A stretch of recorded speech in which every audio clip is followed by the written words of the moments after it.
ಎಲ್ರಿಗೂ ನಮಸ್ಕಾರ. ಇವತ್ತಿನ ಸ್ಪೆಷಲ್ ರೆಸಿಪಿ ಏನಪ್ಪಾ ಅಂತ ಹೇಳಿದ್ರೆ 100% ದೇವಸ್ಥಾನ ಶೈಲಿಯಲ್ಲಿ ಮಾಡುವಂತಹ ತರಕಾರಿ ಸಾಂಬಾರನ್ನ ಮಾಡಿ ತೋರಿಸ್ತಾ ಇದ್ದೀನಿ. ಇದನ್ನ ಮಾಡೋದಕ್ಕೆ ತುಂಬಾನೇ ಸುಲಭ, ಹಾಗೇನೆ ಟೇಸ್ಟ್ ಮಾತ್ರ ಟೆಂಪಲ್ ಸ್ಟೈಲಲ್ಲೇ ಇರುತ್ತೆ ಅಂತಾನೆ ಹೇಳ್ಬೋದು. ಸೊ ಬನ್ನಿ, ತಡ ಮಾಡೋದು ಬೇಡ, ಇದನ್ನ ಮಾಡೋದು ಹೇಗೆ ಅಂತ ನೋಡೋಣ.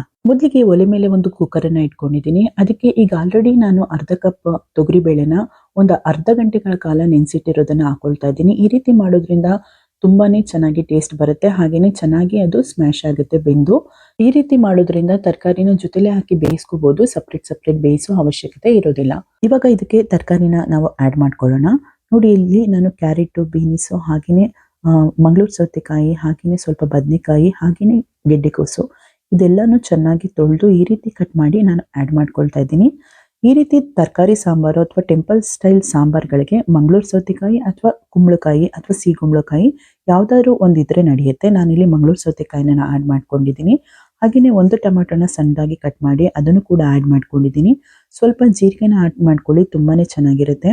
ಬೇಡ ಅಂದ್ರೆ ಸ್ಕಿಪ್ ಮಾಡಿ. ಹಾಗೆಯೇ ಇದಕ್ಕೆ ರುಚಿಗೆ ತಕ್ಕಷ್ಟು ಸ್ವಲ್ಪ ಉಪ್ಪನ್ನ ಹಾಕೊಳ್ತಾ ಇದ್ದೀನಿ.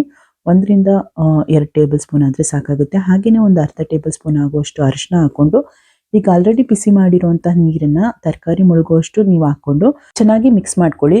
ಈ ರೀತಿ ಬಿಸಿನೀರನ್ನ ಹಾಕೊಂಡು ಮಾಡೋದ್ರಿಂದ ಬೇಗ ಅಡುಗೆಗಳಾಗುತ್ತೆ, ಹಾಗಾಗಿ ಬಿಸಿನೀರನ್ನ ನಾನು ಪ್ರಿಫರ್ ಮಾಡ್ತೀನಿ. ಇವಾಗ ನೆಕ್ಸ್ಟ್ ಮುಚ್ಚಳನ ಮುಚ್ಚಿ ವಿಷಲ್ ಹಾಕೊಂಡು 2ರಿಂದ 3 ವಿಷಲ್ ಬರೆಸ್ಕೊಳ್ಳಿ. ತರಕಾರಿ ಸಾಂಬಾರು ಚೆನ್ನಾಗಿ ತರಕಾರಿ ಬೇಳೆ ಎಲ್ಲ ಚೆನ್ನಾಗಿ ಬೆಂದಿದ್ರೆ ತುಂಬಾ ಚೆನ್ನಾಗಿ ಟೇಸ್ಟ್ ಕೊಡುತ್ತೆ. 2ರಿಂದ 3 ವಿಷಲ್ ಆದ್ಮೇಲೆ ಕಂಪ್ಲೀಟ್ ವಿಷಲ್ ಆರೋದಕ್ಕೆ ಬಿಡಬೇಕು. ಸೊ ಅಷ್ಟರಲ್ಲಿ ನಾವು ಇದಕ್ಕೆ ಬೇಕಾಗಿರುವಂತಹ ಮಸಾಲೆನ ರುಬ್ಕೊಳ್ಳೋದಕ್ಕೆ ತಯಾರು ಮಾಡ್ಕೊಳ್ಳೋಣ. ಒಂದು ಪ್ಯಾನ್ಗೆ ಸ್ವಲ್ಪ ಎಣ್ಣೆ ಹಾಕೊಂಡು 1-2 ಟೇಬಲ್ ಸ್ಪೂನ್ ಆಗುವಷ್ಟು ಕಡಲೆಬೇಳೆ, ಹಾಗೆ 1 ಟೇಬಲ್ ಸ್ಪೂನ್ ಆಗುವಷ್ಟು ಉದ್ದಿನ ಬೇಳೆನ ಹಾಕೊಳ್ತಾ ಇದ್ದೀನಿ.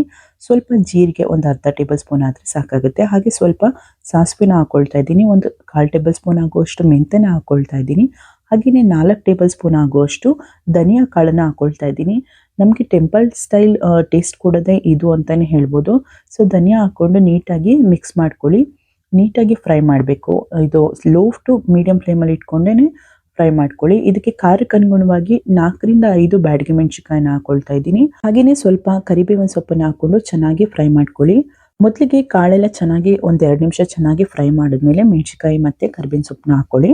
ಮೊದಲೇನೆ ಹಾಕೊಳ್ಳೋಕೆ ಹೋಗ್ಬೇಡಿ. ಇವಾಗ ಚೆನ್ನಾಗಿ ಕ್ರಿಸ್ಪಿ ಆಗಿದೆ, ಕಾಳೆಲ್ಲ ಸ್ವಲ್ಪ ಕಲರ್ ಬರ್ತಾ ಇದೆ ಅನ್ನೋ ಟೈಮಲ್ಲಿ ಕಾಯಿ ತುರಿನ ಹಾಕೊಳ್ತಾ ಇದ್ದೀನಿ. ಒಂದು 4ರಿಂದ 5 ಟೇಬಲ್ ಸ್ಪೂನ್ ಆದರೆ ಸಾಕಾಗುತ್ತೆ. ನಿಮಗೆ ಅದು ಕಾಯಿ ಜಾಸ್ತಿ ಬೇಡ ಅಂತ ಹೇಳಿದ್ರೆ 1-2 ಟೇಬಲ್ ಸ್ಪೂನ್ ಆದರೂ ಸಾಕಾಗುತ್ತೆ. ಇದಕ್ಕೆ ಕಾಯಿ ಜಾಸ್ತಿ ಅವಶ್ಯಕತೆ ಇಲ್ಲ. ಸೊ ಇವಾಗ ನೀಟಾಗಿ ಆ ತೆಂಗಿನಕಾಯಲ್ಲಿರುವಂತಹ ಹಸಿ ಅಂಶ ಎಲ್ಲ ಹೋಗಬೇಕು, ನೀರಿನ ಅಂಶ ಎಲ್ಲ ಅಲ್ಲಿ ತನಕ ಚೆನ್ನಾಗಿ ನಾವು ಫ್ರೈ ಮಾಡಿಕೊಂಡು, ಹಾಗೆಯೇ ಸ್ವಲ್ಪ ಅರಿಶಿನ ಹಾಕೊಳ್ಳಿ, ಚೆನ್ನಾಗಿ ಕಲರ್ ಬರುತ್ತೆ. ನೋಡ್ತಾ ಇದ್ದೀರಲ್ಲ, ಇದು ಕಂಪ್ಲೀಟ್ ತಣ್ಣಗಾಗೋದಕ್ಕೆ ಬಿಡಿ. ಅದಾದಮೇಲೆ ಇದನ್ನು ಮಿಕ್ಸಿ ಜಾರ್ಗೆ ಹಾಕೊಳ್ತಾ ಇದ್ದೀನಿ. ಮಿಕ್ಸಿ ಜಾರ್ಗೆ ಹಾಕೊಂಡು ಅದೇ ಪ್ಯಾನ್ಗೆ ಸ್ವಲ್ಪ ನೀರನ್ನು ಹಾಕೊಂಡು ಆ ನೀರನ್ನು ಮಿಕ್ಸಿ ಜಾರ್ಗೆ ನಾವು ಆ್ಯಡ್ ಮಾಡ್ಕೊಳ್ಳೋಣ. ಎಷ್ಟು ಬೇಕು ರುಬ್ಬೋದಕ್ಕೆ ಅಷ್ಟು ನೋಡಿಕೊಂಡು ಹಾಕೊಳ್ಳಿ. ಸೊ ಚೆನ್ನಾಗಿ ಪೇಸ್ಟ್ ಆಗಬೇಕು. ಎಷ್ಟು ಚೆನ್ನಾಗಿ ಪೇಸ್ಟ್ ಆಗಿರುತ್ತೋ ಅಷ್ಟು ಚೆನ್ನಾಗಿ ಸಾಂಬಾರಾಗುತ್ತೆ. ನೋಡಿ, ಈಗ ರುಬ್ಬಿದ್ದಾಯಿತು, ಅದನ್ನು ಪಕ್ಕಕ್ಕೆ ಇಟ್ಕೊಳ್ಳೋಣ. ವಿಷಲ್ ಕಂಪ್ಲೀಟ್ ಆರಿದೆ, ಹಾಗೆ ತರಕಾರಿ ಎಲ್ಲ ಚೆನ್ನಾಗಿ ಬೆಂದಿದೆ, ಬೇಳೆ ಎಲ್ಲ ಬೆಂದಿದೆ. ಈಗ ಇದಕ್ಕೆ ನಾವು ರುಬ್ಬಿರೋಂತಹ ಮಸಾಲೆನ ಡೈರೆಕ್ಟ್ ನಾವು ಮಿಕ್ಸ್ ಮಾಡ್ಕೋಬೋದು, ಯಾಕಂದರೆ ಚೆನ್ನಾಗಿ ಫ್ರೈ ಮಾಡಿರ್ತೀವಲ್ಲ, ಹಾಗಾಗಿ ಸಪ್ರೇಟ್ ಬೇಯಿಸೋ ಅವಶ್ಯಕತೆ ಇಲ್ಲ. ಹಾಗೆಯೇ ಇದನ್ನು ನೀಟಾಗಿ ಮಿಕ್ಸ್ ಮಾಡಿಕೊಂಡು, ಟೆಂಪಲ್ ಸ್ಟೈಲ್ ಸಾಂಬಾರ್ ಅಂತ ಹೇಳಿದ್ರೆ ನಾವು ಬೆಲ್ಲ ಆ್ಯಡ್ ಮಾಡ್ಕೊಳ್ಳೇಬೇಕು, ತುಂಬಾ ಚೆನ್ನಾಗಿರುತ್ತೆ. ಹಾಗೆಯೇ ಇದಕ್ಕೆ ಸ್ವಲ್ಪ ಹುಣಸೆಹಣ್ಣಿನ ರಸನ ಆ್ಯಡ್ ಮಾಡ್ಕೊಳ್ತಾ ಇದ್ದೀನಿ. ಟೇಸ್ಟ್ ನೋಡಿಕೊಂಡು ಇನ್ನು ಸ್ವಲ್ಪ ಉಪ್ಪು ಬೇಕಂತ ಹೇಳಿದ್ರೆ ನೀವು ಉಪ್ಪನ್ನ ಆ್ಯಡ್ ಮಾಡ್ಕೊಳ್ಬೋದು, ಯಾಕಂದರೆ ನಾವು ಎಲ್ಲ ಹಂತದಲ್ಲೂ ಉಪ್ಪನ್ನು ಆ್ಯಡ್ ಮಾಡ್ಕೊಂಡಿರ್ತೀವಿ. ನೋಡಿ, ಇವಾಗ ನೀಟಾಗಿ ಮಿಕ್ಸ್ ಮಾಡಿಕೊಂಡು ಚೆನ್ನಾಗಿ ಕುದಿ ಬರಿಸ್ಕೊಳ್ಳೋಣ.